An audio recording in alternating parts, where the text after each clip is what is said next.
Bago sa saksi, aprobado na po sa Kamara ang panukalang 6.352 trillion pesos na national budget para sa 2025.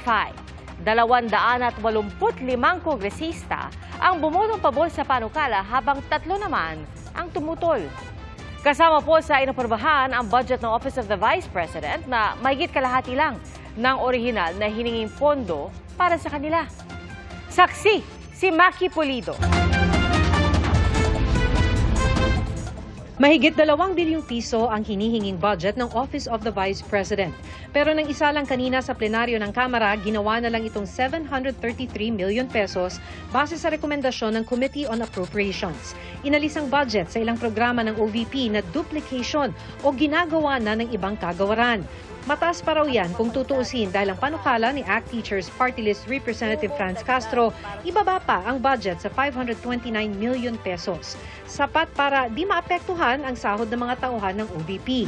Dahil walang niha-niho, hindi natin alam kung saan gagamitin, saan ginamit yung, yung pondo. Kaya po, Mr. Speaker, ang aking pong panukala, ang pinopropose ko pong budget sa Office of the Vice President ay 529,593,700.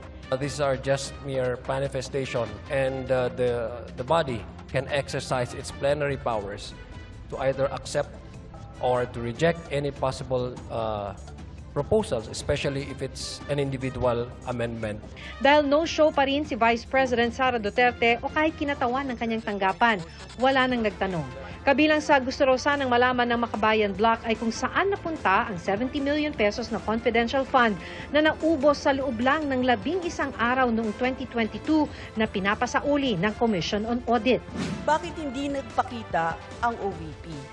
Inaabandona na ba niya ang duty niya bilang vice-presidente? Duty ang pagsagot sa tanong sa budget deliberation dahil pera ng taong bayan ang pinag-uusapan dito.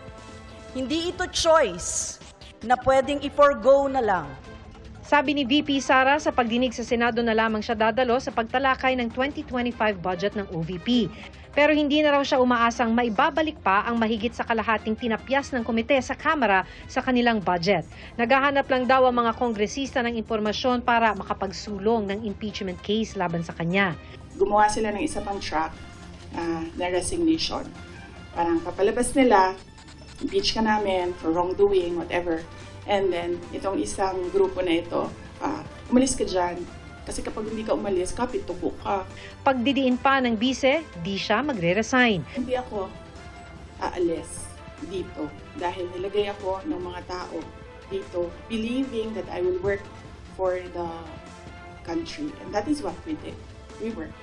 Hindi naman kasi ako sasagot sa young guns dahil kailangan ko sumagot sa 32 million na bumoto sa akin.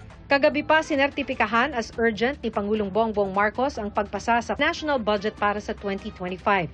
Kapag nakalusot sa Kamara ay saka ito bubusisiin ng Senado bago pag-isahin ang bersyon ng parehong kapulungan sa Bicameral Conference Committee. Pagkatapos ay palalagdaan ito sa Pangulo para maging ganap na batas. Sa ngayon, on schedule ang mga pagdinig sa komite ng Senado at minaasahan namin na ito'y maaprubahan ng may sapat na panahon para ito'y mabasa at ma-review ng Pangulo. Para sa GMA Integrated News, ako si Maki Pulido, ang inyong saksi.